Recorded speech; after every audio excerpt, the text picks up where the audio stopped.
This is Beyond the Bench with Nick Morgasen and Nick Fodera. A look at sports and pop culture from beyond common sense. The show that constantly goes off the rails and might never get back on. When you don't belong, you're a bench warmer.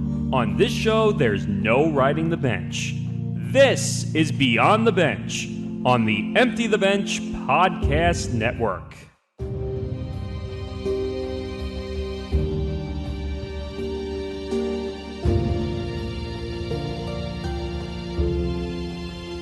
Hello, everybody. Hello.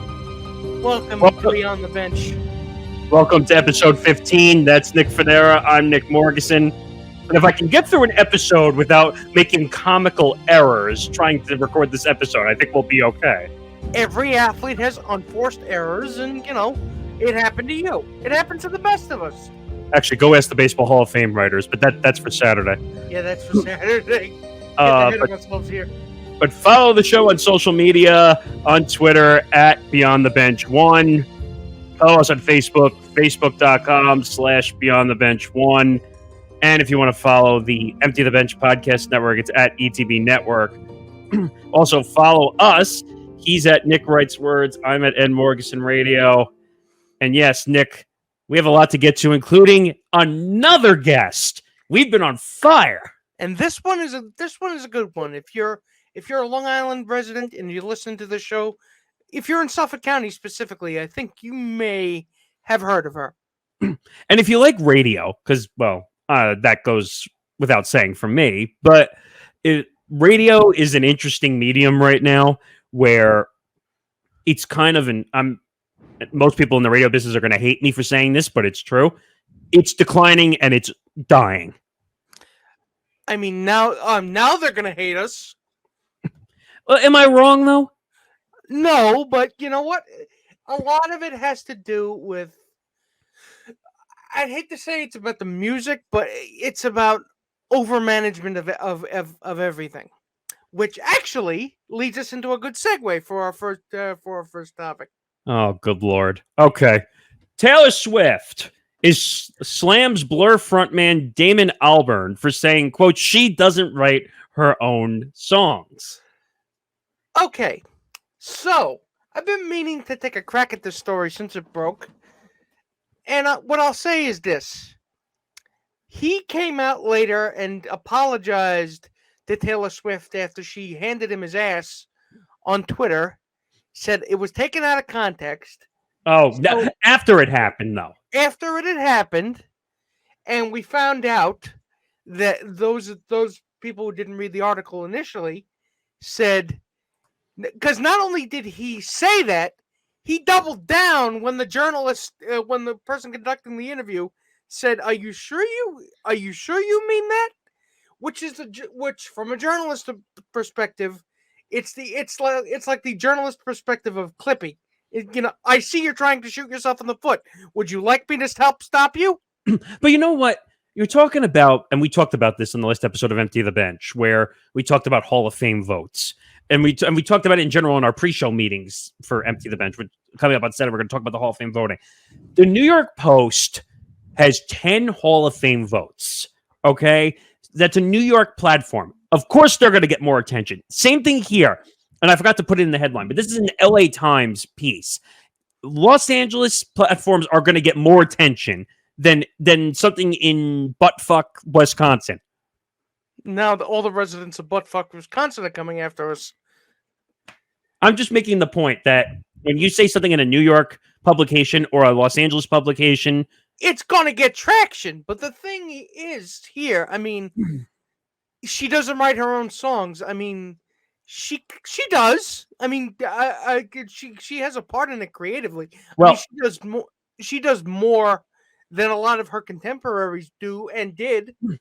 The one thing we don't know about the music business, first of all, she could say she writes all her songs. She could just be defending herself because she doesn't like when someone doesn't love her to death. So she has to go after them because she's the I'm loved. You can't hate me. You're a lot more militant about Taylor Swift than I am. See, as I've gotten older, I used to be when I was teenage and early 20s. I was like, who listens to that crap? And of course, I was the kid who grew up with AC/DC and Led Zeppelin and the Beatles and pretty much all the boomer rock stuff. What was that song that went viral for her again? I can't remember the name of the song all of a sudden. She's got a bunch of them. Which one? No. Which was the one that everyone kept singing to death? Do you remember that one song that... Well, I don't really know Taylor Swift, but my point is, I used to be that guy where I was like, I don't understand it. You know what? I've gotten a lot more mellow about other music that I don't listen to. I accept that there's music that I don't listen to, and I might not like it, but there's plenty of people out there that do. So live and let live. I just figured it out. Shake It Off. Oh, yeah. Talk about a song that was played a billion fucking times on the radio, a billion fucking times on digital platforms. And this was really... Well, you blame the record company for that. No, you don't. You blame the radio stations because it's popular. Yeah, the radio station. I mean, they'll play what sells. You said before that they're if they truly are in decline as much as they are. You're saying they are. They're going to keep playing the hits, and they're going to play it and play it and play it and play it. You want to know? You want to know why they're dying? The reason they're dying is because you get platforms like Pandora, Spotify, back in the day, and I'm about to make you feel old and myself feel old. Rhapsody.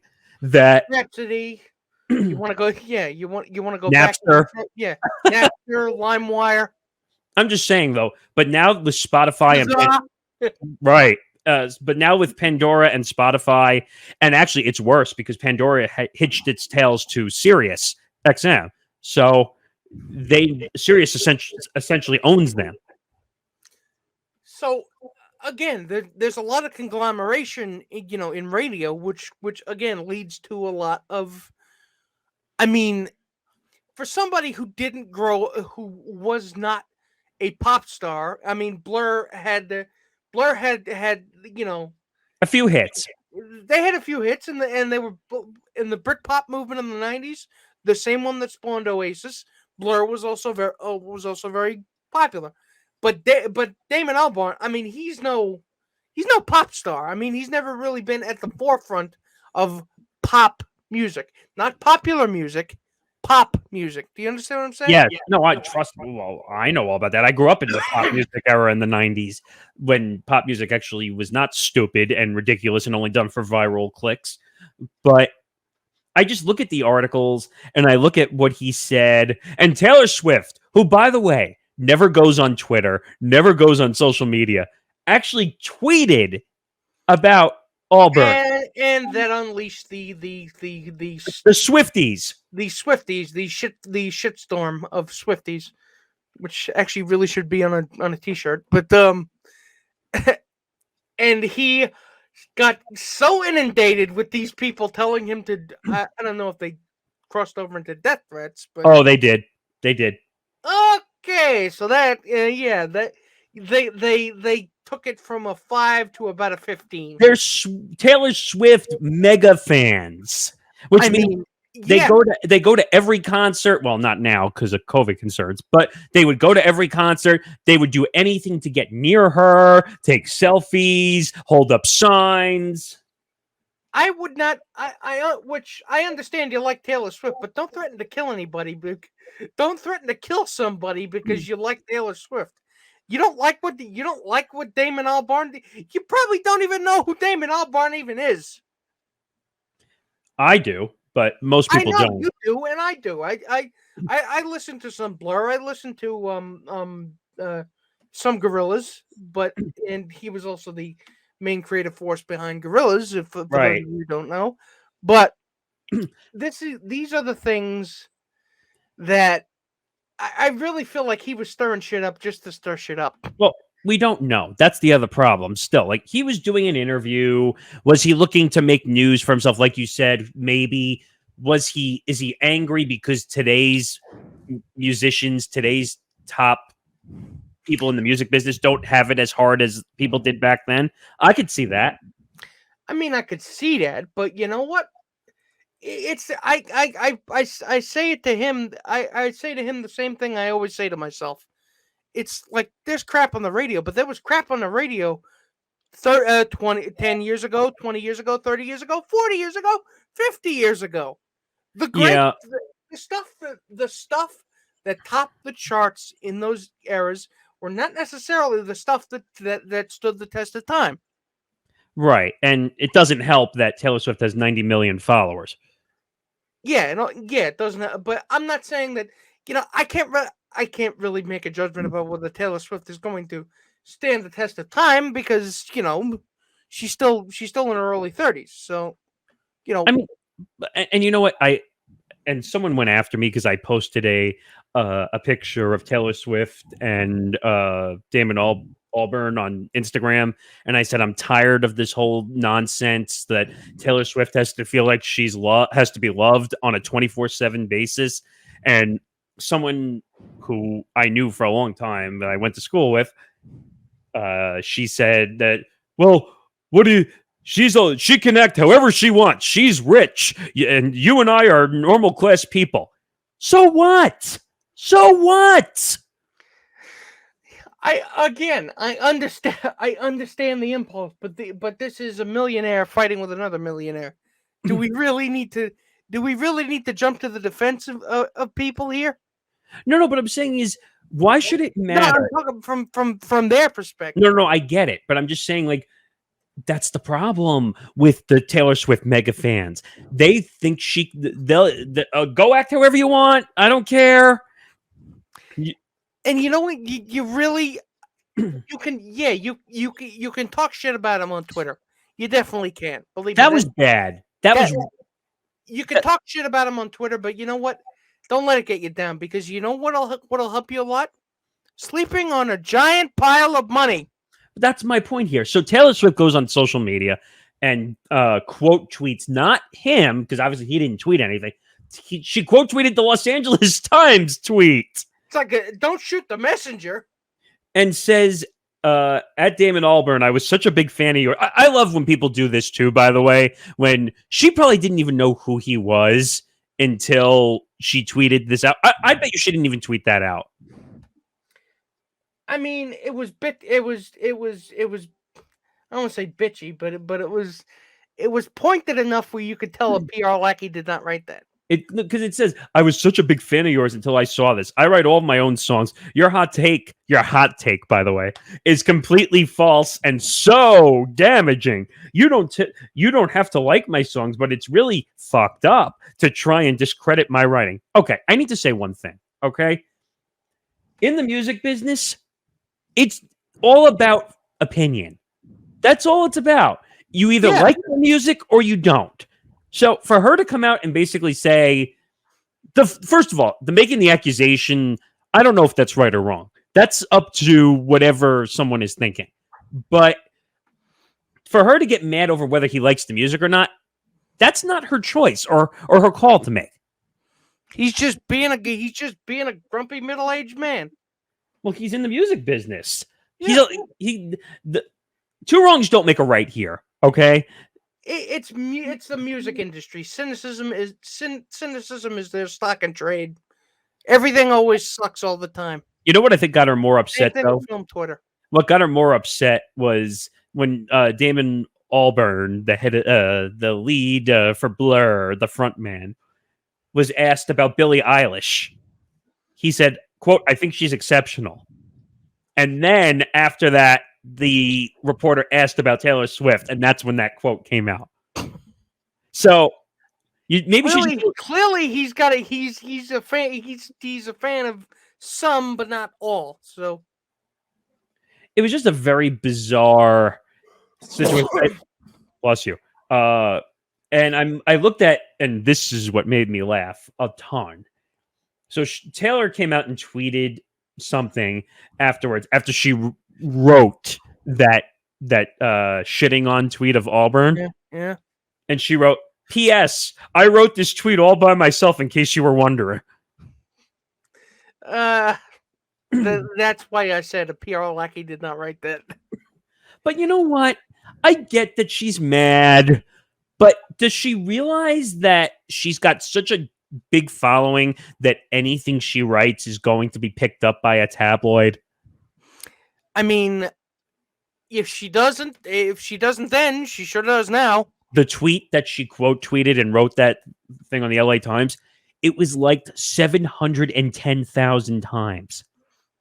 Which, for those of you who are social media managers, that's the kind of stuff that you people dream about. She could have tweeted the letter Z and got 710,000 likes. Okay, that's my point. I don't know why I picked the letter Z, but you get my point. But basically, she could tweet out a heart emoji and get 700,000 likes on it. Just a clip of her farting.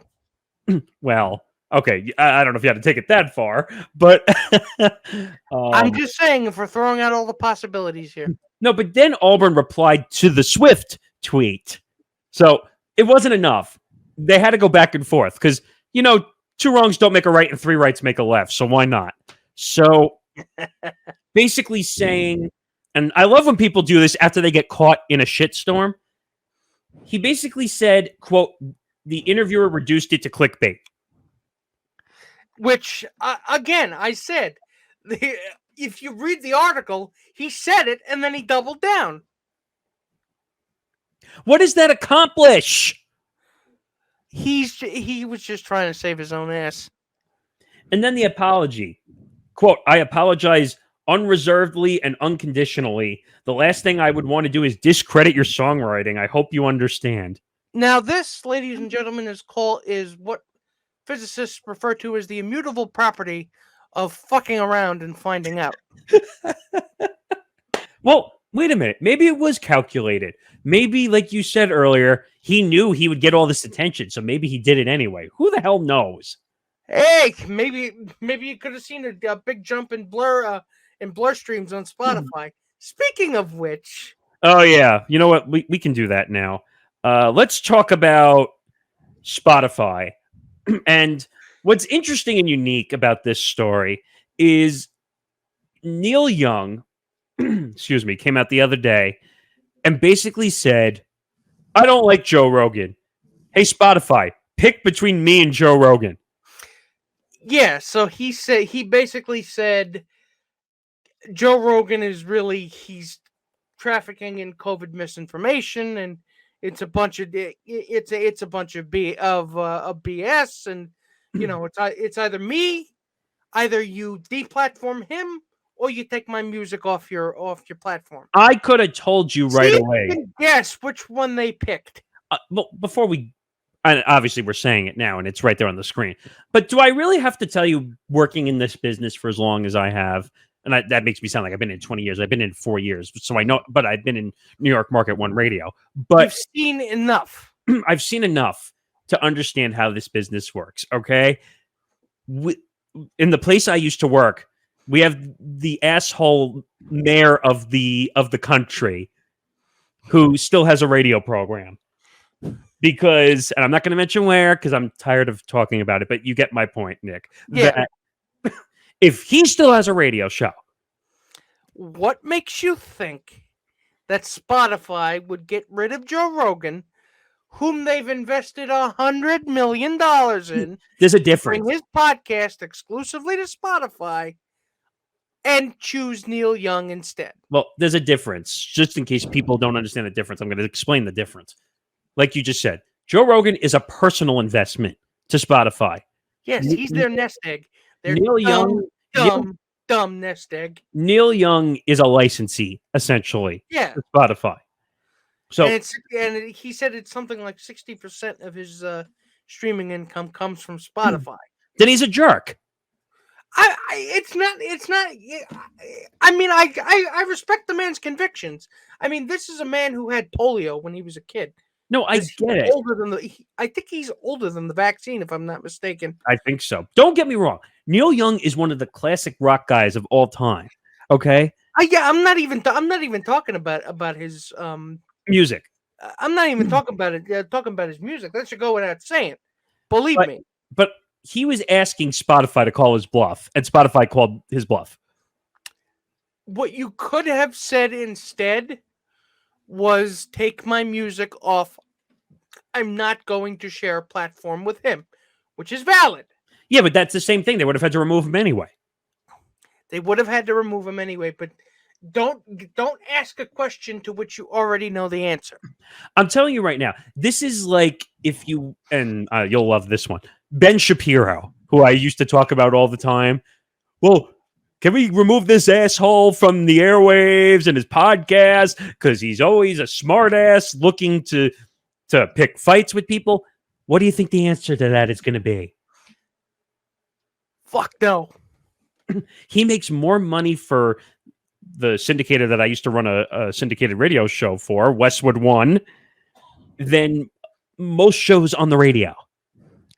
Yeah, and putting my own personal disdain for Joe Rogan aside, they're not going to flush 100. Like I said, they're not going to flush $100 million Well, down the drain. It depends. You know how legal language works. If they can prove, You know how legal language works, but this is not a free speech issue.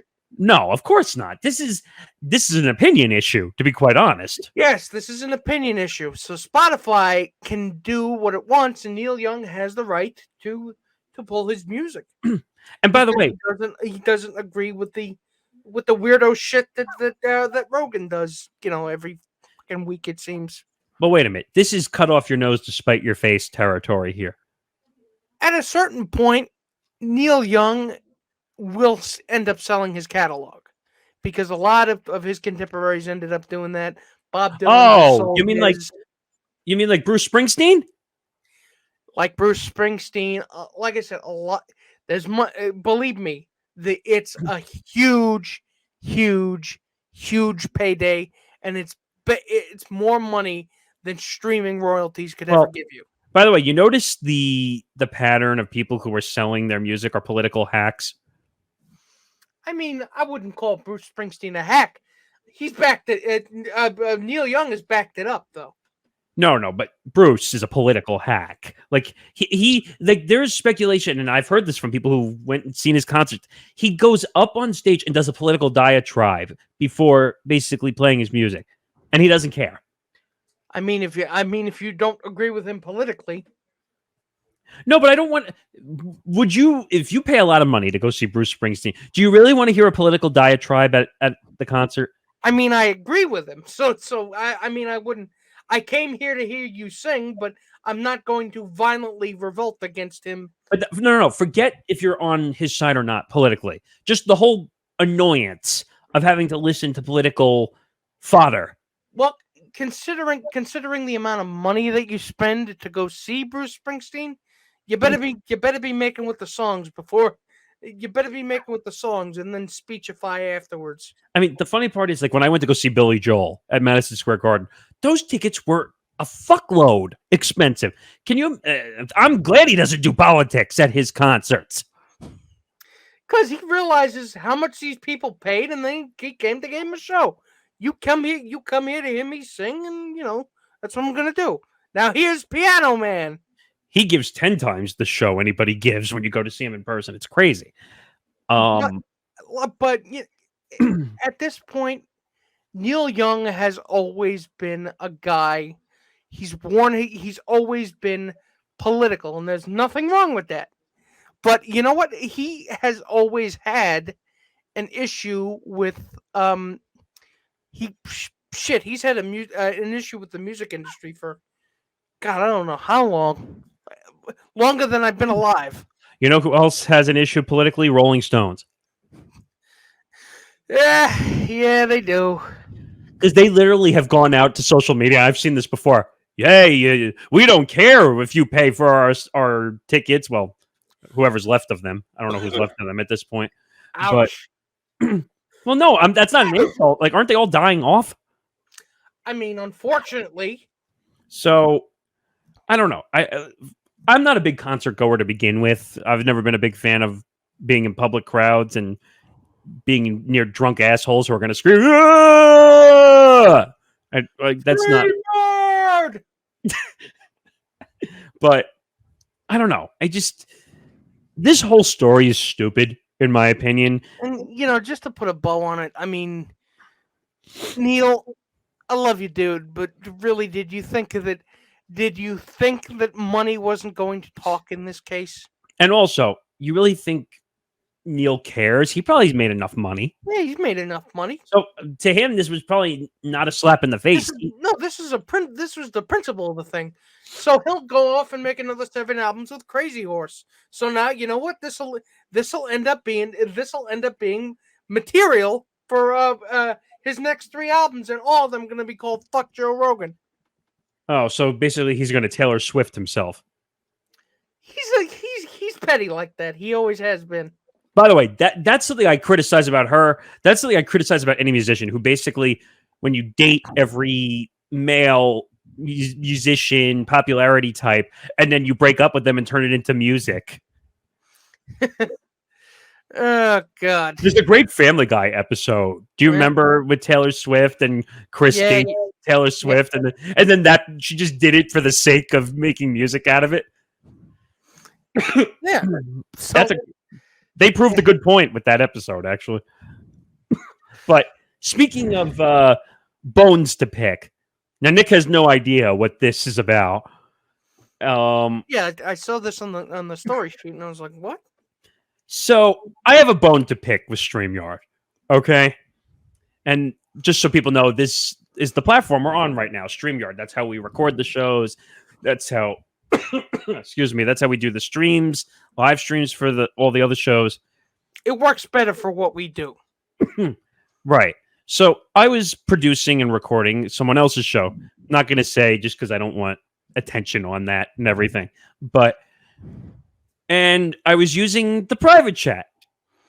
Now, I don't say anything in the private chat. I know from my radio days and my broadcasting days. You never know who's looking at it. It doesn't matter if the chat is live or not. You don't write anything in it in case somehow it ends up in error somewhere. So I'm typing to the host that I'm producing on our podcast network. And the interview goes well. And it was a 30 or 40-minute interview. And then I get an email from the guest out of the blue that basically said, "Oh, I can see everything you're typing in the private chat."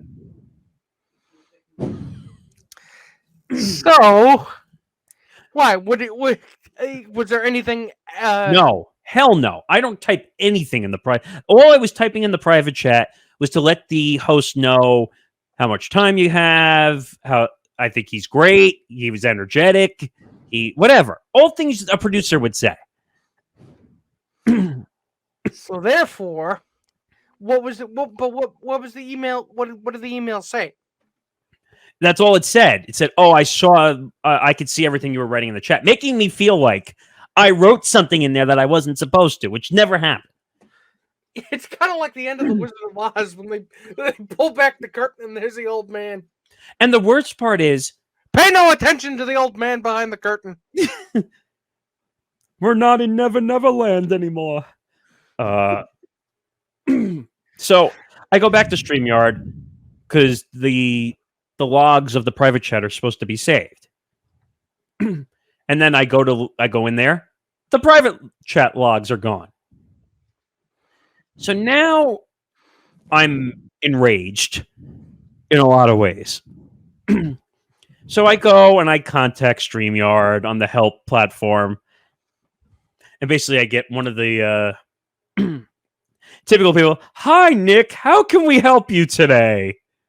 Because you know how much I love that. And I tell them, "Why was my guest able to see my private chat? Why? Whatever. Oh, sorry, Nick. We don't have everyone who has the link can see the private chat." It kind of defeats the purpose of having a private chat. It kind of defeats the purpose. It's like taking a shower with the curtain open. Right. So I said, "Then what's the point of calling it a private chat?" "Well, Nick, private chat means anyone who's inside the StreamYard box is considered part of the private chat." So you were talking to an actual person and not a recording. Well, it was over a chat box. Oh. Which you know how that goes too. But I said, "Do you know how fucking stupid that is? Like, You didn't actually say those words, did you? Oh, no, I did. Oh, God. No, because I said, listen, I've been in the radio business. Only you would pick a fight with a chat box. No, because they were actually real, because it wasn't a robot. No, because it wasn't robotic responses. So it was actually a real person. I said, I've been in the radio business for almost 4 years in New York radio. We had private chat boxes that the guests couldn't see. And, oh, sorry, Nick, we don't have that capability right now. What do you mean? I mean, at this point, you should be grateful that that you didn't actually end up saying anything. But I wouldn't have done it anyway. That's not my character. You know that. Again, though, I mean, absent any changes to the way the private chat works, this is how it's going to be. No, so then I said to them, so does that mean if I want to communicate where outside of the Streamyard, that means I'm going to have to like text everybody and not be able to use the private chat because the guest is going to be this? Unfortunately, yes. And I said, I pay such and such amount a month, and this is how you have it set up. Technology sometimes is designed so stupidly in so many ways. No, what, you don't agree? No, you're right. And I'm gonna shout their competitor because I don't care. Zoom. When we used Zoom, when we originally were trying to figure out how we were doing this show over the years, in Zoom, when we recorded interviews in there, you could talk to each person separately. And if you wanted both of them, you had to tag them separately. Right. It seems like it would be an easy fix, but again, but they kept saying, well, Nick, we'll forward it to our I love when they do this too. Oh, we'll forward your opinion to the technology team and we'll tell them your feedback. Great. You know what that means, right? Yeah, that means they're basically taking this conversation, pretending it didn't happen. It's like, thanks, Nick, but no thanks. Bye. Yeah, yeah. Thank you for your thank you for your call. I can't wait till this clip gets posted on social media when talking about StreamYard. Now we're gonna get kicked off StreamYard too. No, we're gonna get a message from StreamYard. No, it's gonna be one of those things where they say, so sorry, Nick, for all the inconvenience. How can we make this better? Well, come on, you haven't had that happen before? I mean, I've had it happen, but not with StreamYard. I'll never forget, like, when we had the power outages here during the storms. Yeah. And the only way to get in contact was to DM, at the time, PSCG, if you remember, before it became, I can't remember the name of the company now, but... It is now PSCG. It was LIPA. Oh, right. I meant LIPA. But you tried to message... during Hurricane Sandy? Yeah, I think it was Sandy, right? We had a few hurricanes. I was not on Long Island when that hit, so. Oh, I know all about that. I remember that day very well because chairs almost went flying across the backyard. Oh yeah, 10 years this October. But yes, that's my bone to pick with StreamYard because they're very stupidly designed when it comes to private chat. Everything else is great.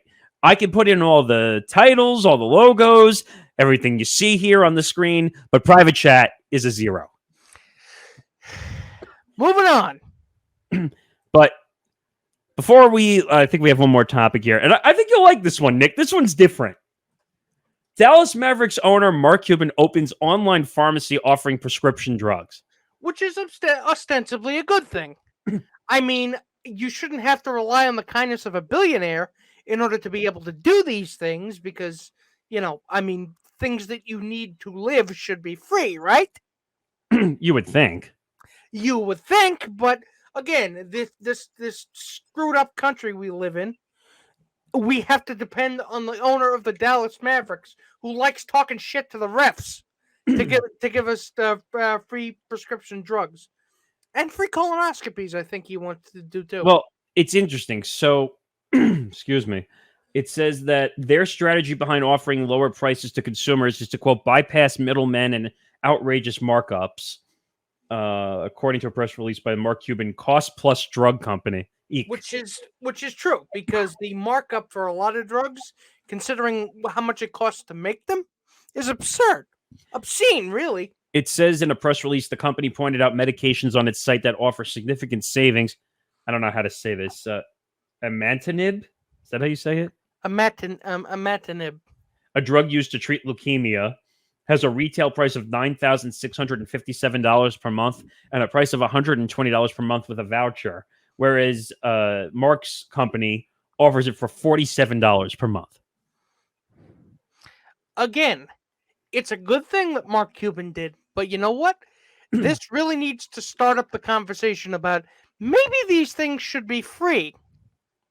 Well, first of all, you know the answer to that. Nothing is ever free. Yes, I understand. Believe me, I'm not indulging in any kind of weirdo pipe dream. But no, I got it. Yeah. But I'm just saying, these are things that should be, not things that are. It says other drugs with savings include. I'm gonna botch all these names. Mesalamine.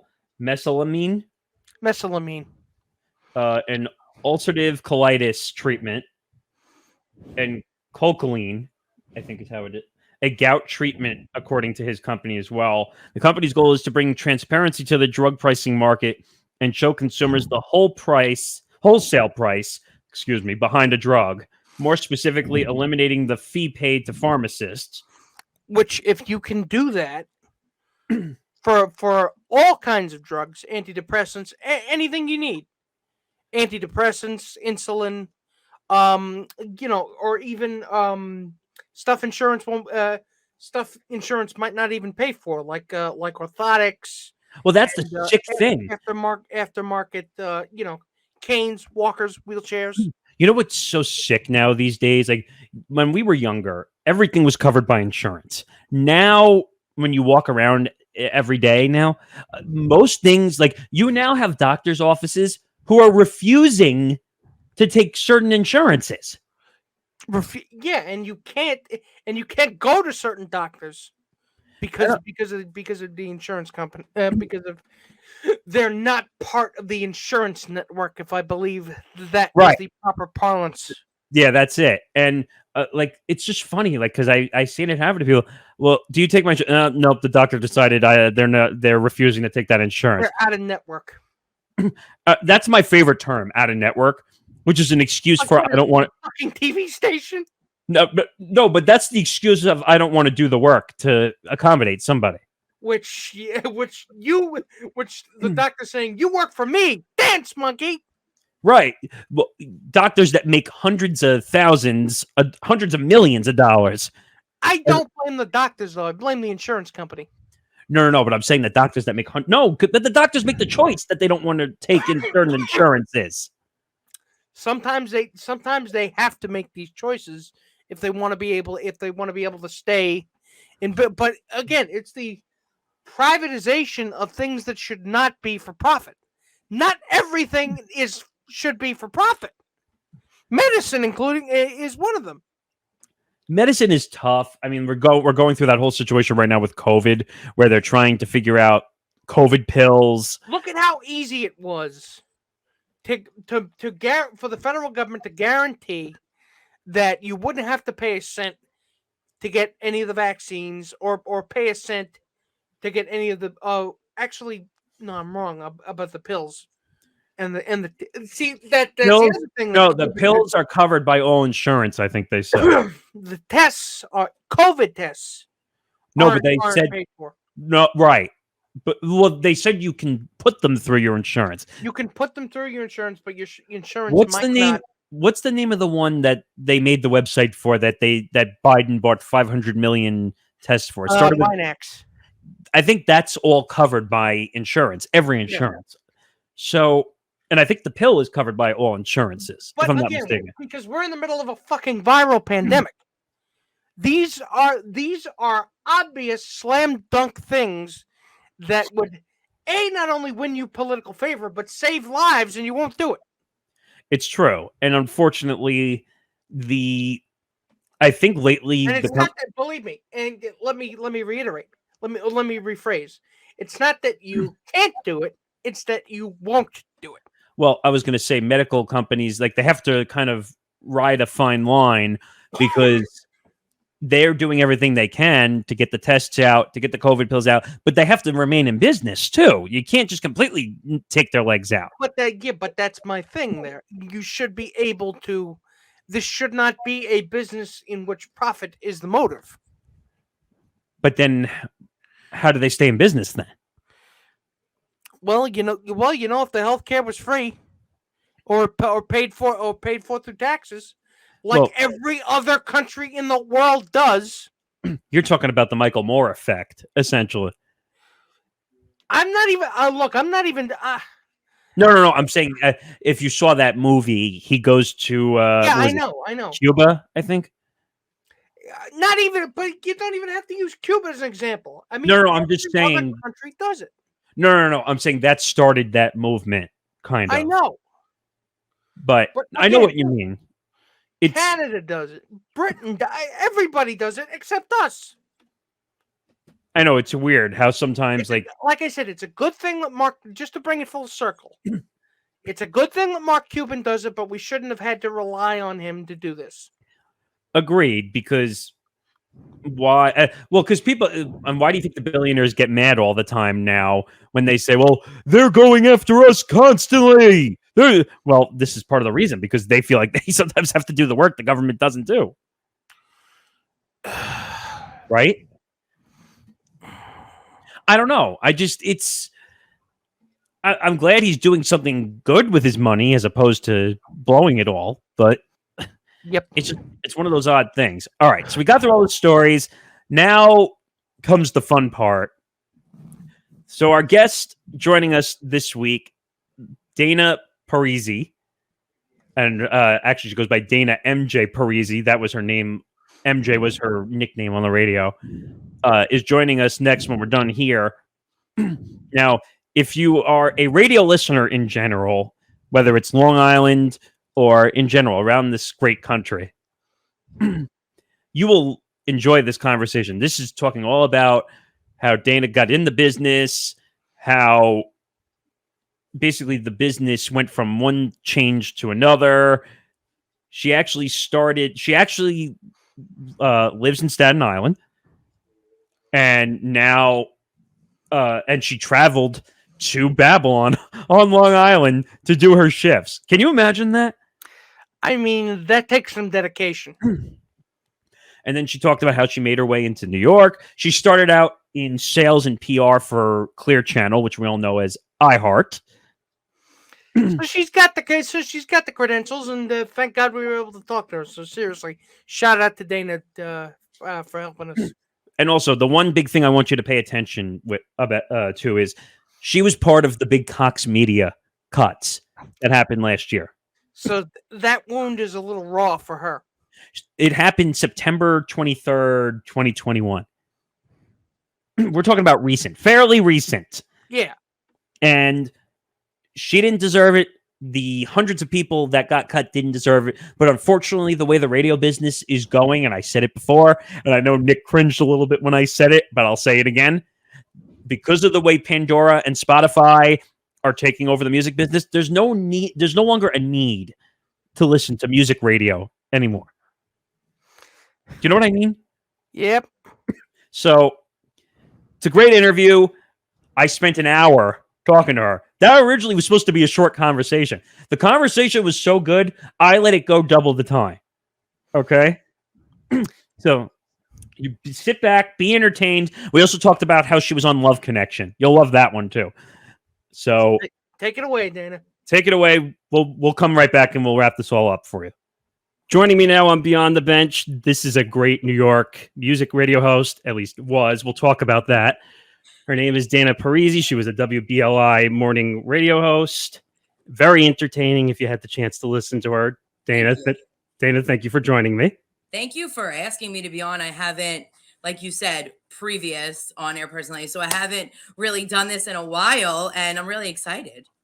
So we'll get into the whole story. Everybody the radio business is a tough place to be in. Yeah. So I saw that, unfortunately, you were let go from Right. BLI. Now, I'm assuming that was just the business, unfortunately, right? Yeah, I mean, that day it wasn't, we called it kind of like there was a lot of us. It wasn't just me. If it was just me, that would have hurt way more. But yeah, it wasn't just me. There was a bunch of us. My own boss was let go that day. My PD. Also our weather guy who has been there forever was let go. And of course there were names across the United States where we had stations in Texas, Florida, Georgia, all these places, high up people that have been with the company for years or who've made names for themselves that were let go. Not that it made me feel better, but it definitely wasn't targeted on me only, so it was rough. It was September 23rd, 2021 was definitely a day in the books for CMG.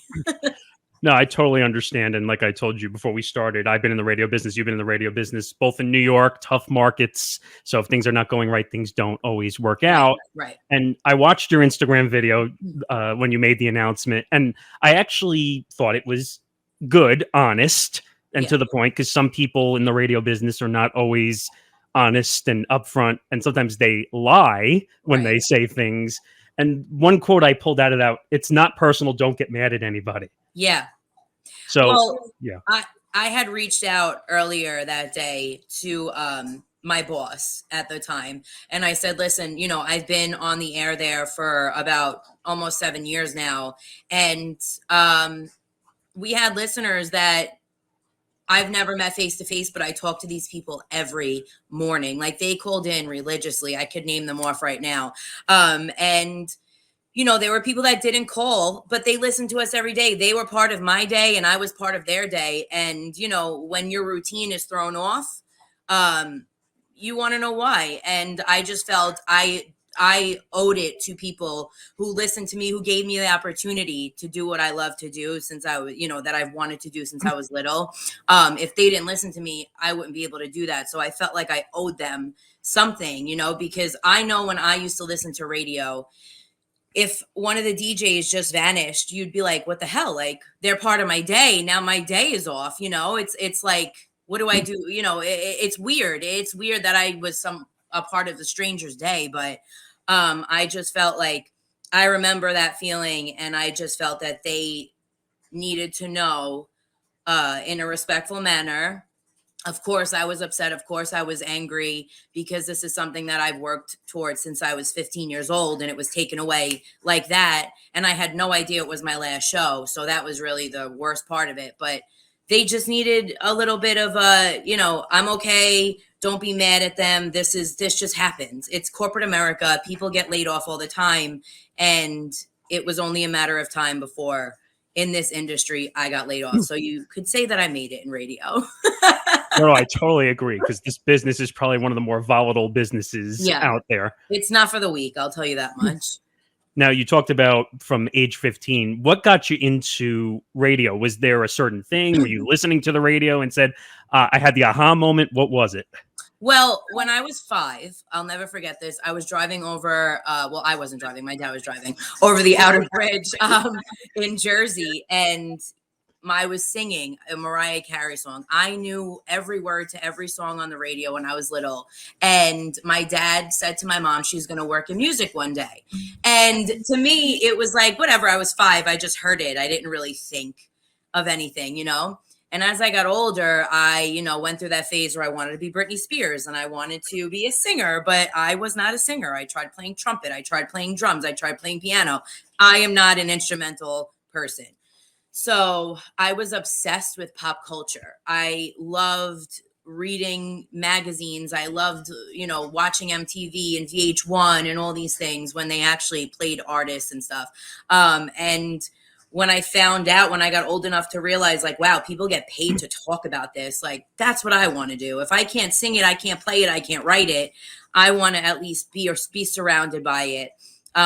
So yeah, I mean, when I was around 15, 16, one of my sister's best friends, older sister, had reached out to me and said, listen, I know you're going to college in a year. We have an internship program. She worked at KTU 103.5 in the city. And she said, I can get you in. And I was like, whoa, what? And within, the next year, I was interning for some of the biggest names in New York, like Diane Pryor, Vic Latino, Broadway Billy. And it was like a dream come true. I remember walking into the studio and just being like, can I curse? Can I curse on this or no? Yes. Like, how the fuck did I get here? Like, is this real? Because you listen to these people, and now I got to put like a face with this name that I listened to. And, the internet wasn't really big back then. So it was surreal to me, and they loved me, and I worked my ass off. I mean, it was an internship, so you choose your hours, basically. It was like, we need you 2 days a week. You're not going to get paid. And I was like, no, I want to be here 5 days a week, and I don't want you to pay me. I don't care. Just give me experience. And I was there from 9 a.m. until like midnight because I stayed later than my shift ended. And I didn't get paid $1. And I worked on the weekends at a deli just to pay for my parking and my gas. And I just would sit in the studio and watch and learn. And eventually they saw that. And there's the KTU party crew, which was the street team. And they had a meeting at the end of every semester. Now, I wasn't a promotions intern, but I got to know everybody on the street team in promotions. And they had their own set of interns. And one of them stood up in the meeting, which is a story that I was told after I got hired. And they were like, we're all quitting if you don't hire Dana, the programming intern. And I was like, really? They saw how hard I worked, and they wanted me on their team. And I wound up working there for about 5 years on the street team. And I just would stay after my events or go in early, and I would just sit in the studio, and I would be so annoying. And I would ask questions, and I would want to touch things, but they always would say, do you want to get on the air? And I would be like, no, I'm nervous. I don't want to do it. Because, it's that whole, like, they're professionals. You look up to them. And what if I mess up? What if I'm not good enough? And they, have this premeditate, of what I am, and I'm not good enough. So I never really went on the air with them. I was too scared, but I did question, and I did take in everything that they taught me. I remember that. Really winded answer. Sorry. No, that's totally fine. I'm fascinated by it because when I was an intern, I interned at Sirius XM. I had the opportunity to be there, and that was awesome. A whole different experience being on the non-FCC regulated airwaves. Sure. And just there's a couple ways of getting on the air. Either it's you act doing something stupid and somehow you end up on the air as an intern, or like you said, you work as hard as you possibly can to get on the air.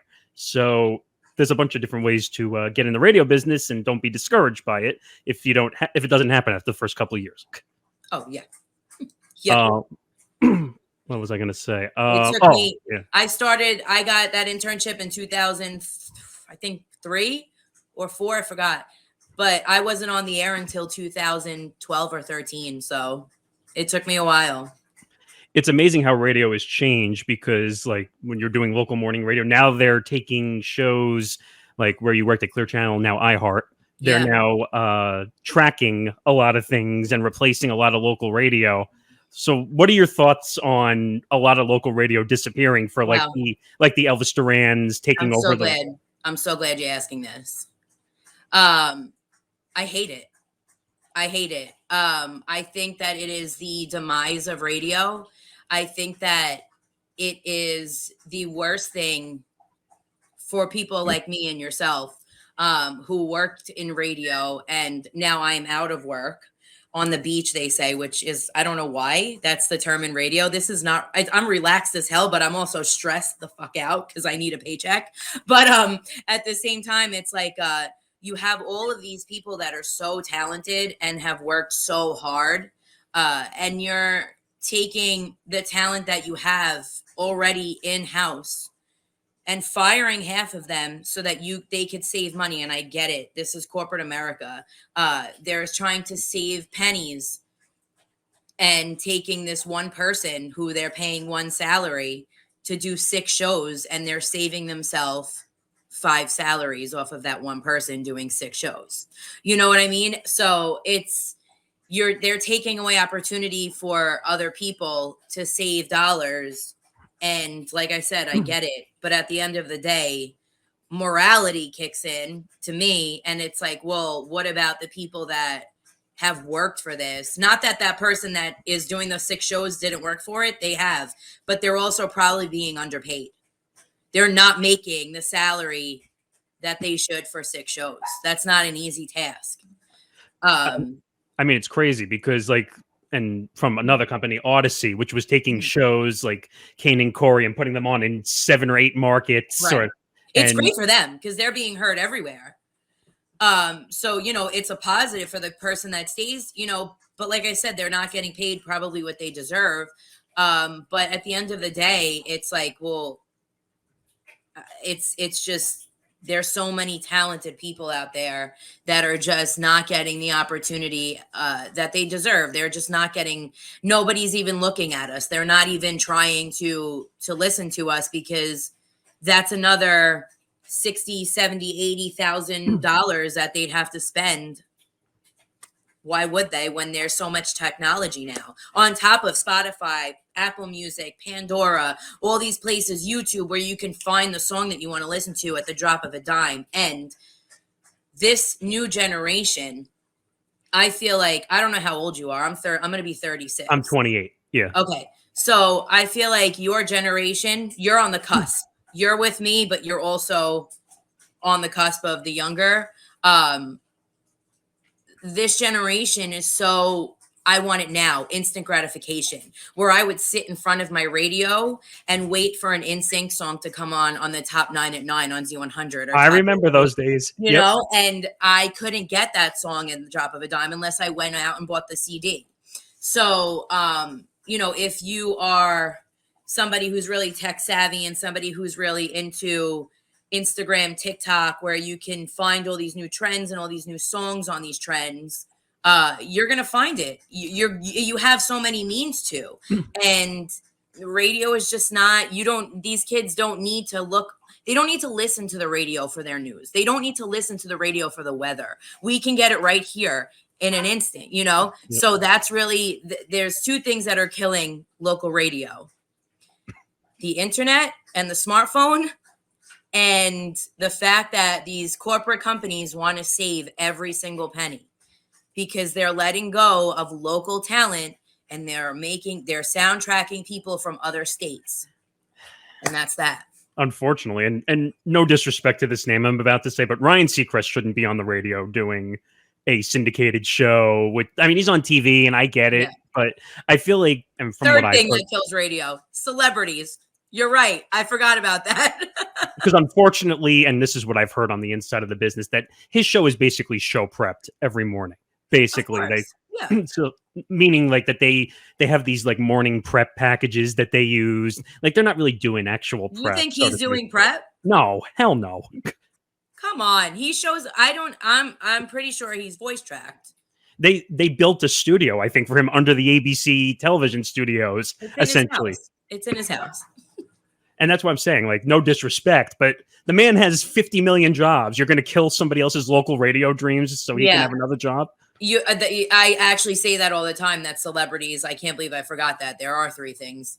There's probably more, but the top 3 are the internet, the smartphone, the companies, and the celebrities. I feel like now, and this is something that you could tell me to shut up at any time. No, you're perfectly fine. Yeah. I'm having an issue finding a job right now because my social following isn't 100 million people. I was on the cusp of the social media stuff coming out. That was when I was like in college, so the people that were younger than me are the ones that really jumped on this, where I was like, oh, I'm 20 something. Like I'm not into this whole Instagram thing. I'll post my candle, So now it's just not that I missed the boat. I can totally get on my phone and start creating content at any second. But in this industry, you have to think of it as we're entertainers. We are the same as an actor, a dancer, a singer, anything of the sort. If you don't have a following, nobody knows who you are, because everyone is watching. The things that come up in your For You page or Explore page are the people with the following. And it is so hard, but easy at the same time, to make content that's original, because you have to figure out a way to make yourself different when there are billions and billions of people on this one little app that are doing it every day, and by chance they're going viral, or it's a job. It really is. Nick Tangora, who also worked at BLI. I know Nick. He's one of my close friends, and he's phenomenal at what he does. He's a TikTok influencer, but he's also got the talent of singing. So that really, Nick started posting videos of himself singing, and those took off because he's a great singer. And from there, he started doing content, and we were paired up at the last summer jam that I worked, Nick and I, and we came up with this idea. We presented it to our PD, Jeremy, and we said, listen, since Syke's doing all the artist interviews, let us create content for TikTok. So Nick and I teamed up, and Nick came up with these fantastic ideas, and we executed them with specific artists that agreed to do them. It's just, we had the opportunity to be with celebrities who already had a following, and not many people have that opportunity. And look, I didn't even get viral from that. I didn't even get many followers from that. So that shows you how hard it really is to grab people's attention, because like I said, instant gratification. Now, people want to be entertained within the first 5-10 seconds. Now, do you think it's difficult? Now, there's couple sides to social media. There's the people who actually do it legitimately, and then you have the stupidity of social media. I think of influencers that sometimes just go on there to do inappropriate things to get views or follows, or I just don't like that side of the influencer game, because sometimes they just do ridiculous things to gain followers and traction. Well, here's my thing on that. If you're willing to put yourself out there and do ridiculous things, I'm not. So if you want to fill that job, go right ahead. And we're talking about it. So they're getting traction. We're not mentioning any names, but I'm sure when people listen to this, somebody's gonna pop in their head and be like, oh, definitely, this person falls under that category. So I can't knock somebody's hustle on how they do what they do. There's people that are on OnlyFans making millions of dollars a day selling sex. And I don't have the, confidence to go on camera naked. So I'm not going to make $1 million doing that. But hey, if it works for them, then do it. I mean, I guess that's what it is today. Instant gratification. No, that makes sense. And so let's take a step back. I want to know more about where was your first on-air job? I'm curious to that. My first on-air job was at Party 105 in Ronkonkoma in Long Island. Oh, JVC. Okay. Yes. I had interned, like I said, for Vic Latino at KTU. Kept in touch with all of them throughout the years. And I graduated college. I became a teacher. I got my master's, and I walked out of my classroom the last day of school, and I was like, this isn't for me. I cannot do this. I need to get back in radio. And I went to Connecticut School of Broadcasting, and I finished in 8 weeks. And within a week of finishing, I had my air check done. And I called Vic and I said, listen, I'm ready. I need you to listen to my air check. I know you own radio stations. And he listened. He said, come in on Wednesday and do your first show. Let's give you a test run. And I bombed. I was in a room by myself. My PD at the time came in and said, I'll see you tomorrow. I'll be listening. I'm not staying. It was like the night show, like 7 p.m. But mind you, I live 3 hours away from where I worked. So I had a 3-hour drive there, and I was a nervous wreck the whole time. Wow. I said, I meant to say smartphone. I said fartsmone, like on air. It was just such a bad show. And all of my mentors were listening from KTU. Wendy Wild, who is my, my ride or die. I love her. She's been there for me through everything.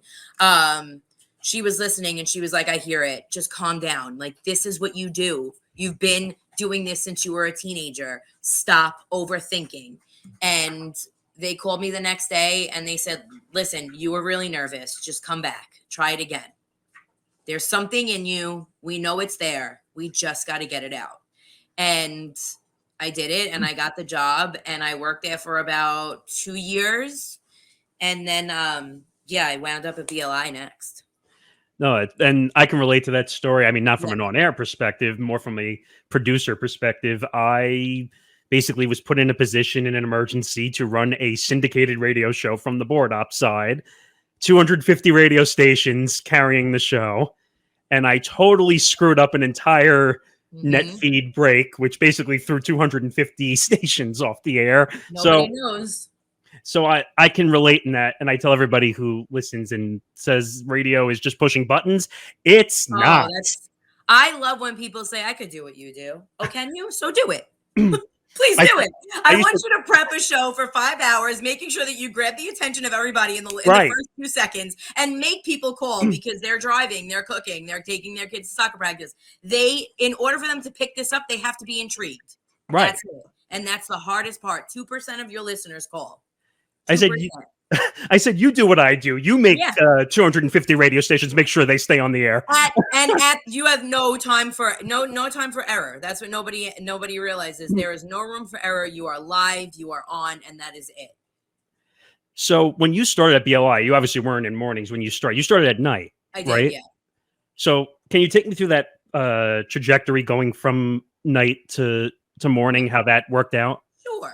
So I had gotten nights. I had met Syke at an Alesso interview, the EDM DJ. We were at, I think it was Def Jam. I forgot what label he's under. But I had done an interview for a party, and Syke was there also. And Astra had just left to go to, I think it was 92.3. And we were talking, and he was like, you're the girl from Party, right? I said, yeah. And he was like, well, I'm at BLI, and we are looking for a jock. So if you're interested, send me your resume. I never sent it. I think it took me like 3 months to send my resume to him. And finally, I was like, you know what? I think I'm growing out of Party. Party was a station where you start and then you get your kinks out and you grow. And that's what they wanted. They wanted you to grow. So a lot of their jocks went to New York. They went all over and we started there. So I sent it to him. I wound up getting the job. And from there, I did nights for, I think, 1.5 years. I don't remember how long it was. But it was rough because, like I said, I live in Staten Island and they're in Long Island. And I was driving in rush hour. Jesus Christ, it was miserable. I was driving in rush hour to make it to my show at 7. And I was on until midnight. And I didn't get home until like 3 a.m. Wow. Yeah. And I'm glad I was in my 20s because now in my like mid 30s, I think I would fall asleep driving because I go to bed at 10 o'clock. But from there, they had started, Syke took over afternoons and he had this idea to do an ensemble cast where it was more than one person. And I remember they were auditioning people. They had somebody fly in from another market and they never asked me. And I was so offended and I was so upset. And I remember calling my friend who's in the music industry that night and I was crying and I was like, why am I not good enough? Like, what don't I have that I'm here? I'm here. And they didn't even ask me. And I hung up the phone, I swear to God. And Jeremy texted me and said, come in Saturday for a test run with Syke. And they wanted me to be the third chair, which is like, first is the host, second is the co-host, third is like the sidekick. Like the jokester. And I loved the girl that was auditioning for the co-host job, but I was taking that. I was getting that job. And that's just how my mentality was. And that's how your mentality has to be in this industry. And I went there and we started talking about one night stands, and I held nothing back. And I let it all out, and I was funny, and I was on. And I got a call, and they said, listen, you're great. You sounded great. You're funny. We didn't know this was you, because I'm on a night show by myself. Talking to people in the studio is different. When you're by yourself, you're talking 30 seconds, if you get that much time, maybe 12 seconds, usually 8, something like that, in and out. But when you're having a conversation with somebody, it's totally different. You're a different person. You're in a different mentality. So they had given me the job, and we started doing the afternoon show. And it was called Drive Time Live. And we had our ups and downs, but our ratings were great. And from there, we just got mornings. They had other people in the morning. They had Dana and Jason, and then they had Cooper and Anthony. And they just weren't what they were looking for, I guess. I don't know what happened. Pushing the dial, so to speak. Yeah. Yeah, they came to us and they were like, listen, we want a different look, and you guys are here, and we know what you're like together, and we've been grooming you since day one to do this. That's why we started this show, and it's working, and we just want to move it up to mornings, and we think it's gonna work well, and we did. I mean, what's so fascinating, and a lot of people don't know this about radio, when you work in the morning slot, you are really put to the test in radio, because again, for people who don't know, morning drive, afternoon drive, those are your 2 slots that you really need to be on your game. Now, can you talk about being in that slot? Were you there at like 3 o'clock in the morning, 4 o'clock in the morning?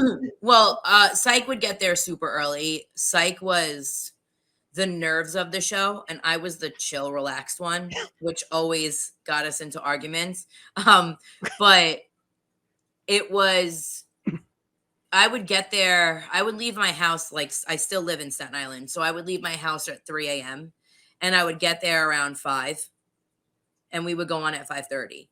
I am the type of person, we would do show prep, we would talk about it throughout the show for what we were going to do the next day, and then we would have a meeting at the end of the show, or around 11, and he would type it up and we'd send it.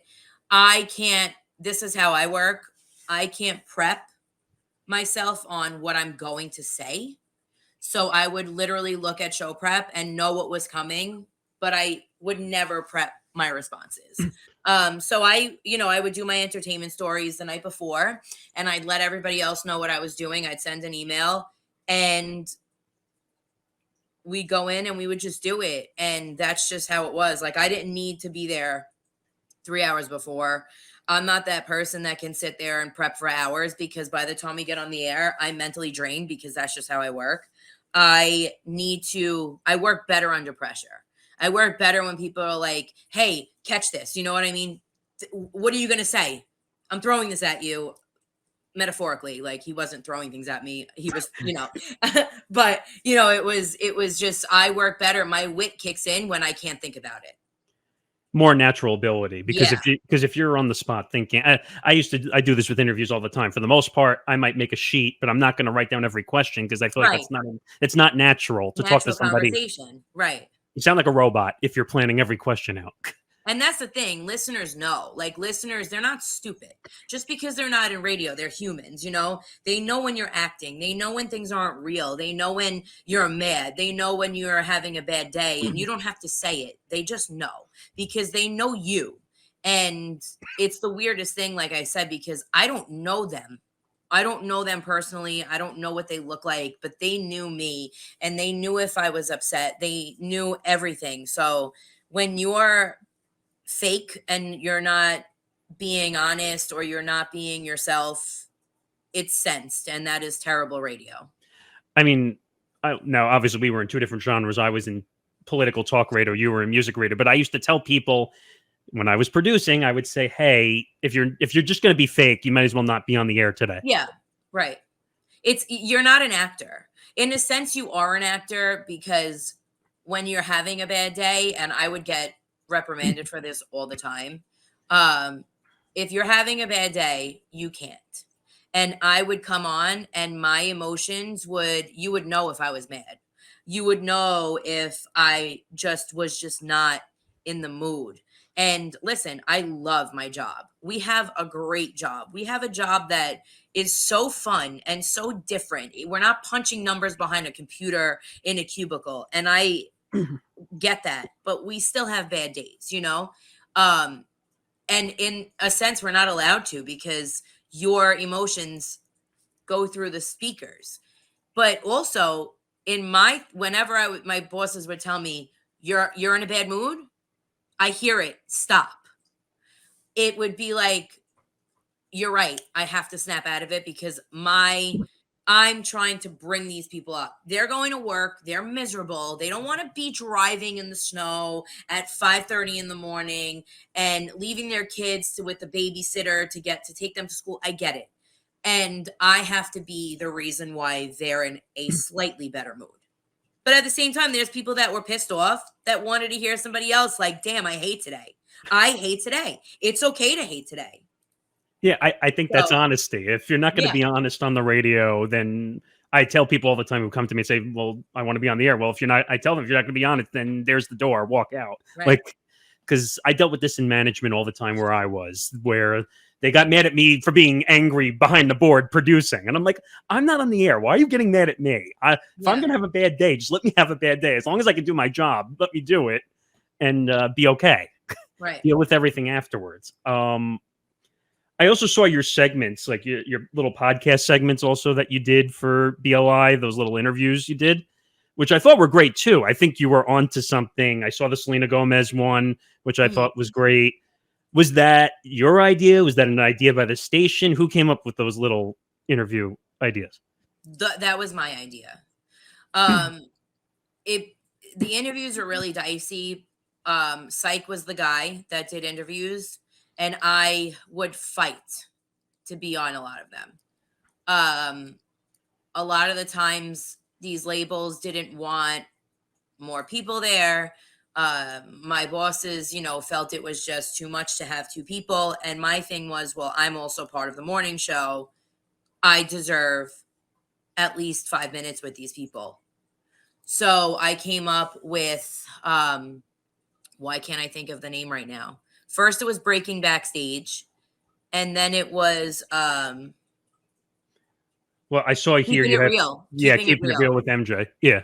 And my thing was, I had done an interview with Liam from One Direction. I think so. Yeah. Niall. Oh, Niall. I get them all confused. It was Niall from One Direction, and he was really cool. And he smells really good, by the way. But he was super cool. And him and I were where Syke was the one that was like asking the questions. Me and Niall were kind of fucking around. Like, we were joking around, and like we were laughing, and we would go off, and it would be Syke asking the question, Niall answering, and then me coming in with like a sarcastic answer. And Niall loved it. So after the interview, I had gone upstairs because I knew the girls that worked for the label, and they were like, come up and have lunch with us. So I had went back upstairs, and they walked him out, and they were like, listen, Niall loved you. Like, he has been doing press all day. He got the same questions from everybody, but you just made it lighter and you made it fun. And he wouldn't stop talking about you the whole time after you left. And I was just like, yeah, because because I treated him like a human. I didn't treat him like a celebrity. I didn't treat him like somebody who's just coming out with an album. He's also a guy who likes to laugh and likes to curse and likes to talk about things other than his album. And I get it. That's what the point was. And we got that out of the way. Believe me, I would never be like, we're here to just talk about your personal life and joke around. I knew why we were there. We're there for promotion. So from there, I went to my bosses and I said, listen, the girls said that that he loved it. Can we take this and maybe make celebrities look like real people instead of just robots that are giving us, my album came from this place and I was in a bad place and my mom and my dad, and what about the funny parts of them? What about the, Selena Gomez for Halloween? Like, have you ever seen a ghost? These are things that their fan bases want to know. Like, they probably never thought, has Selena Gomez ever seen a ghost? But now they know that she has, because I asked her and we had a great conversation. I never expected her to say yes, on God. I thought she would be like, no, I don't really believe in that, or I've never. And she went into a ghost story, like with her stepdad, they thought he was running across the grass. Meanwhile, he's standing next to her. And like, I'm getting chills thinking about it, but it was just awesome. And Charlie Puth, we went on a really long tangent and it was way too long, but we had so much fun. And Charlie is just such a fun dude. And, every time that they allowed me to do this, it was just fun. And I wanted it to be fun because I'm fun and I'm not that serious radio jock. And it was just a different take on what I do, which is talk. And, I'm easy to converse with. And I just I like talking to people, and I like laughing, and I like talking about things that most people don't. So it was just an opportunity. And unfortunately it kind of fell because of COVID. The interviews were really on Zoom, but it was just, I wasn't the focus for the interview stuff. It was more Syke, which sucked. And that was a constant battle, but it was more, at least I got to do a couple of them for myself. So hey, it's all for the resume, right? What? It's all for the resume, right? It helps the resume. It sure is. I mean, whatever it is, it is. I think I should have done more, but it is what it is. I can't go back to that now, but I got what I got, and that's it. Now, you mentioned Syke. Now, I've had the chance to meet Syke at a Nassau Community College radio function when I was there. That's where I first did radio. What did you think of Syke? Because I happen to think Syke is a very nice guy in the business. I think Syke is a hard worker. I think Syke is very creative. He would never stop, ever. That guy's mind goes, he would text me at like 2:30 in the morning and be like, I just had to pull over and text you. I'm driving, but I need to text this to you because I just had this great idea. And he would just always, his mind would never stop. And, he loves what he does. And, we had good times. We had terrible times. And, I'm not going to get into all that. Yeah. But he was very into what he did, and I will never knock his hustle. I won't. I think that, he was all in, and I would tell him all the time, you gotta stop. You gotta take a minute to just think about yourself. You have to take a minute to, just not think about radio when you're home and just be with your wife and whatever. Now he has a baby, so I hope he's taking a little bit more time to just, not think about radio 24/7, because I'm sure he's changing diapers now. But yeah, I mean, he didn't stop. And he's very it was regimented. Everything was, we're going to do it this way. We're going to do it that way. And he was a one-track mind, where I was, I was the one that was just like, let's try it this way. Let's try some new things. Yeah. Yeah. And we were very polar opposite on everything. Sometimes that can be good. I guess. Yeah, sometimes that can be good. Sometimes that can be bad. It depends on what the relationship between and cohorts that was what it was. Sometimes it was great. Sometimes it was really bad. But ratings were all that mattered. I just think if I'm gonna, because you were talking about how local radio is affected, I'd rather listen to someone like you who's going to give me a different point of view and like I saw in your videos on Instagram where you just tell it how it is. Yeah. Instead of. And unfortunately, I'm attacking syndicated hosts. It's not what I'm trying to do, but I don't want to hear Elvis Duran on a 3-minute story about such and such, or a Ryan Seacrest on an interview, because he does a million interviews. Well, so I can promise you that I was the oddball I was the squeaky wheel on the show. My boss, I know I made him very nervous. I know every time my mic was on, that man was having a little bit of an anxiety attack. Or when I was interviewing an artist, his heart was racing because I was a wild card.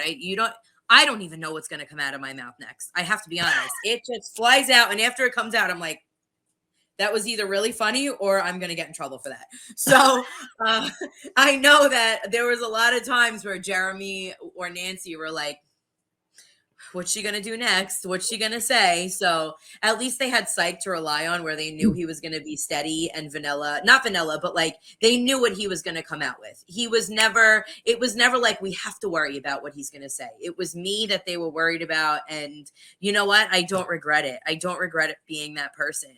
I don't. I like that. That's me. I like that. That's what I brought to the table, because I was the one that made people laugh. I think. I mean, we all made people laugh on the show, but even our producers, Brianne, Deprina, we went through a lot of them, and we all had our own talent. But I just know that I was the one that was like, no, that's not, no, I'm sorry, that's not honest, or that's not real. I'm going to give it to you how it is. And Right. if you're offended or you don't like that, you'll call the station, I'll get in trouble, and we'll forget about it. But it is what it is. And that's just me. And Or there's a dial. Yeah, no, I would never want them to change the dial. That's exactly what you don't want in radio. No. That's not what I meant exactly. I meant like there's a dial. If you don't like the show, then Yeah. that's what I meant. I don't mean turn the dial on a show for the sake of turning the dial on a show. But I'm just saying, like, you do what your personality seeks. Yeah.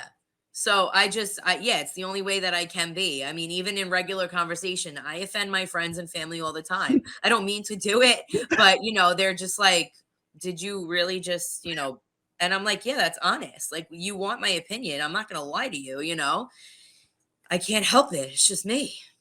We'll talk you don't about want honesty, then don't ask me questions. And we'll talk about something that you want to do at the end, because I know you and I were talking about it earlier. But I want to get into something that was really funny that I found on your Instagram page, one of the videos, Love Connection. Oh, yeah. Which I found I actually happened to watch that rendition of Love Connection. It wasn't my favorite show of all time, but I happened to see that version of that show. And I was like, And then I saw your video and I'm like, yeah, I recognize that face. I was on season 1. Yeah. So what was that like? Oh, that was probably one of the best experiences of my life. I have to be honest. I was flown out there. I applied because I was supposed to be on Jersey Shore, actually. Yeah. And I need a drink of water. Hang on. It's a long story. So I was supposed to be on Jersey Shore when I was younger. They had casted me and all that stuff, came to my house a bunch of times, met my family, everything. And then Dina had come along, who had a rapport with them. So they were like, listen, she already knows them. We're already in. Let's just put you in a database. And they literally pissed all over my dreams. I could be rich and famous right now, but whatever. So I stayed in a database, and they would call me for shows all the time. They called me for naked dating. And I was like, my mom's not going to be proud of me if I'm riding naked on a jet ski with a stranger in Jamaica. Sounds great, because I'm sure he's really good looking. But my mom, I still live at home. She'll kick me out. So I had turned down a couple. And then Love Connection came up. I had just broken up. My boyfriend had just broken up with me at the time. And I was like, fuck it, I'm going. Like, I just am going. And I approached my bosses, and they were like, this is great.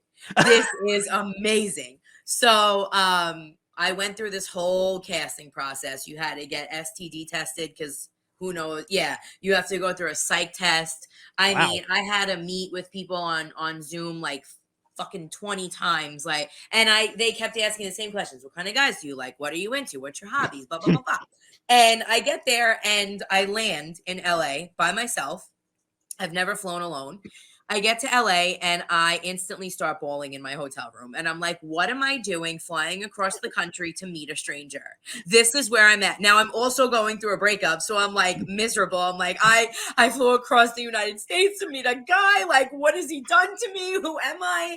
And Nick Tangora had had just so happened to be in LA, 10 minutes from my hotel with his brother Rafe. They were recording an album with a producer, and he texted me and he was like, let's get dinner. Cause at that point I was like, I don't know what Nick's doing. Like, I'm not going to bother him. He's here for business.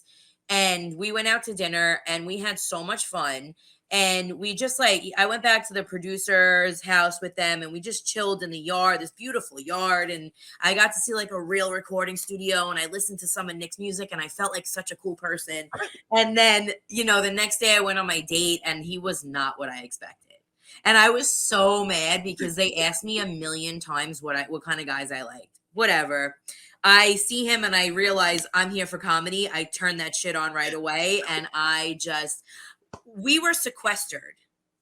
So they had people from Atlanta, Philly, and New York. And we were all sequestered in different hotel rooms. And then they brought us into the studio and kept us in tiny closets for hours because they didn't want us to see each other because we were competing for the same thing. After a while, the first show, I was there for the first actual taping of the show. And there were so many things that happened that day that went wrong for the taping. It took them like 12 hours to film the first episode, which was a half hour. They couldn't keep us in the rooms. They took us out of the rooms.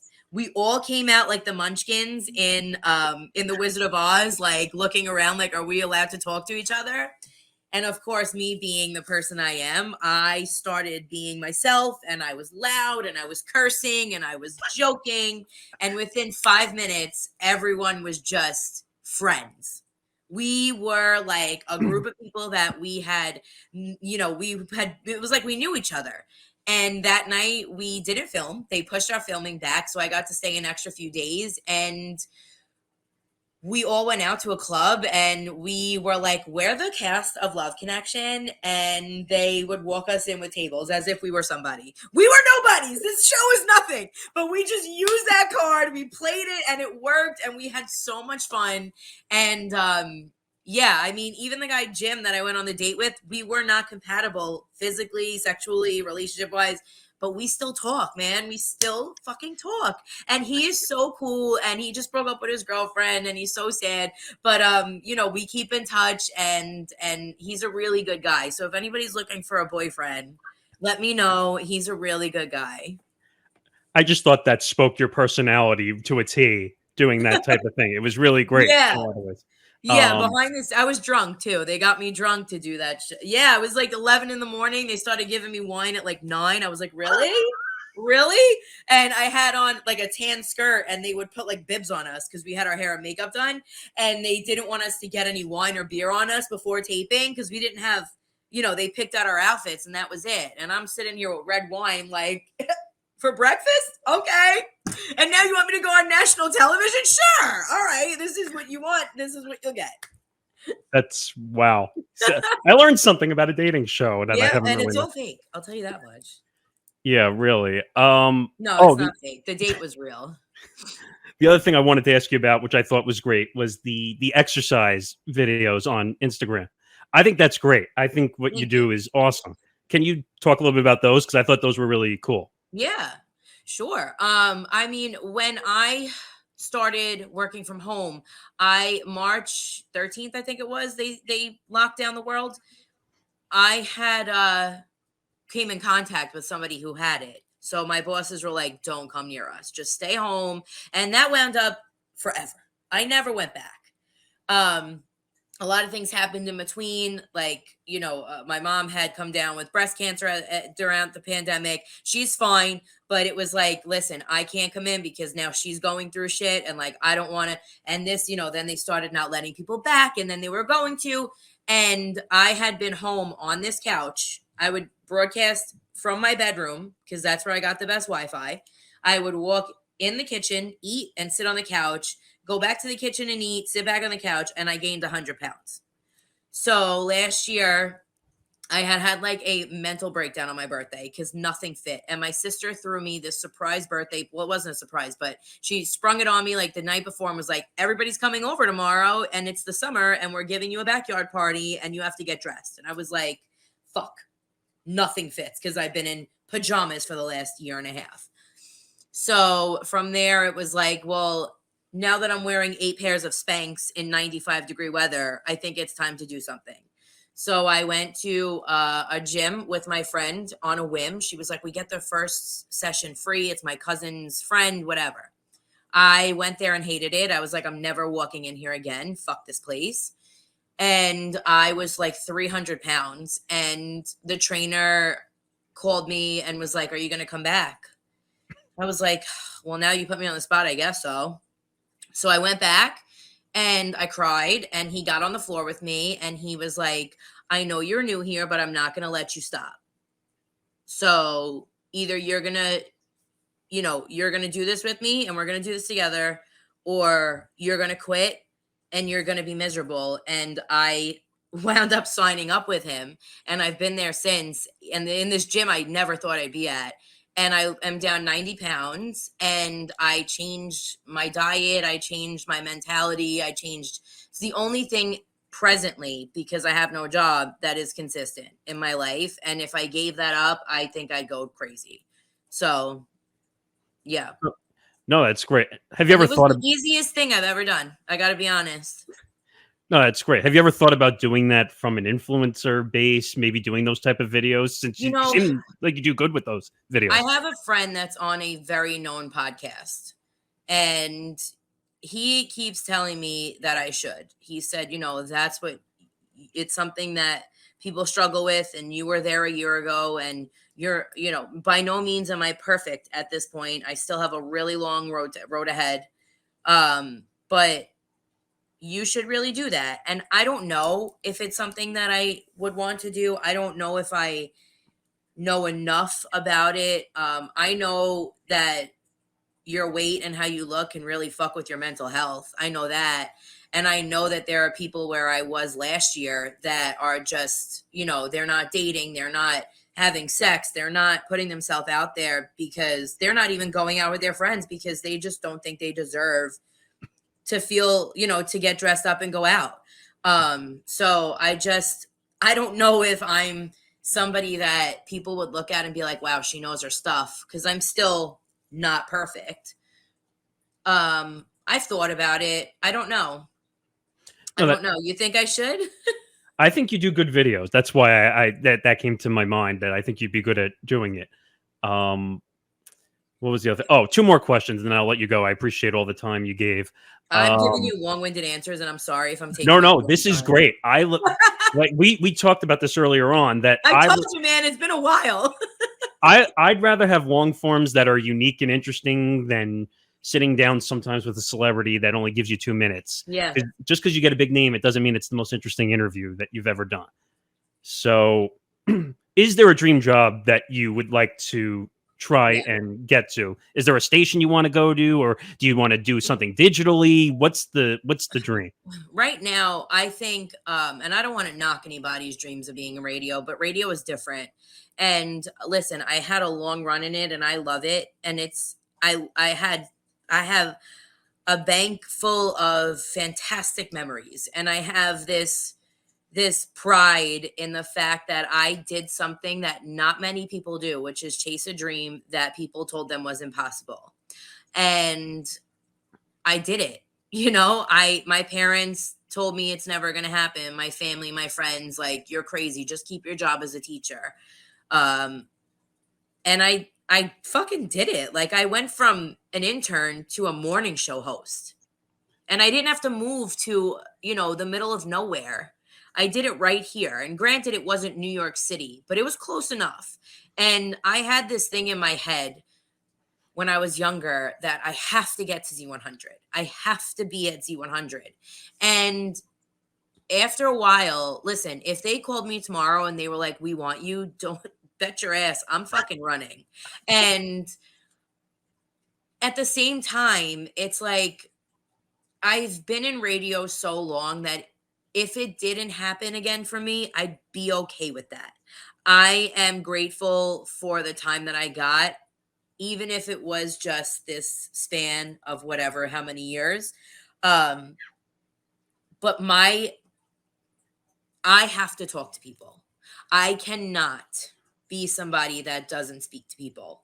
And I've been in like this funk because I haven't spoken to people in 3 months. I've spoken to people like my sister, my family, but I haven't gone on a microphone or like a Zoom like we're doing and just talked about this.